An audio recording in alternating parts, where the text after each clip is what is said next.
sam samo jedan deo od jednog velikog tima koji je uradio kompletan dizajn, takozvani 3D modeliranje celog sistema. Inače, CERN je odlučio da početkom naredne godine počne da koristi jedan potpuno novi program koji može da objedini sve starije programe koji su se koristili da bi se ovako nešto izdizajniralo.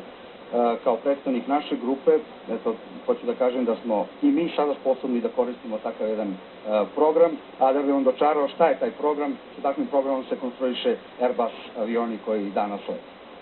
I see that the Serbian part is very present.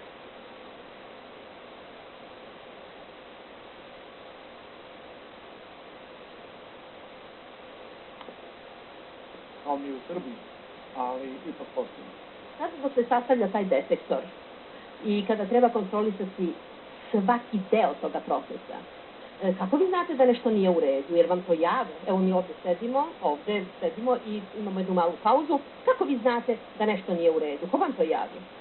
Konkretno, pošto mi radimo na sistemu koji monitoriše parametre rada detektora, naš sistem je taj zapravo koji detektuje različite probleme koji mogu da nastanu u detektoru i naš sistem je programiran na takav način da šalje SMS i e-mail poruke, znači svim ekspertima koji su zaduženi za određene podsisteme u okviru detektora. A vi ste zaduženi? Ja, apsolutno. Vama to jave na SMS? Konkretno da, znači ja dobijam SMS na mobilni telefon u slučaju da dođe do nekog problema na detektoru i dužan sam da odmah reagujem i ustanem o čemu se radi ili rešim problem ja ili pronađem nekoga koji je u stanju da reši taj problem. 24 časa? 24 časa, 7 dana. Ovaj dokument sam sačuvao, sam pre svega ponosan kada sam došao do ovog dokumenta iz jednog prostog razloga, zato što je ovaj dokument stvari osnivanje CERN-a 1. jula 1953. godine.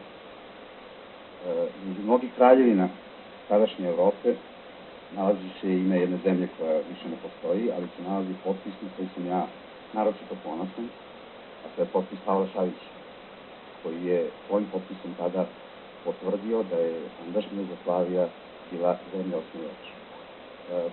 Poštujući tradiciju i ponosan sam što sada radim u CERN-u i želeo bih tu tradiciju da sačuvam i ni malo se ne smatram neravnopravnim članom ove organizacije, naprotiv.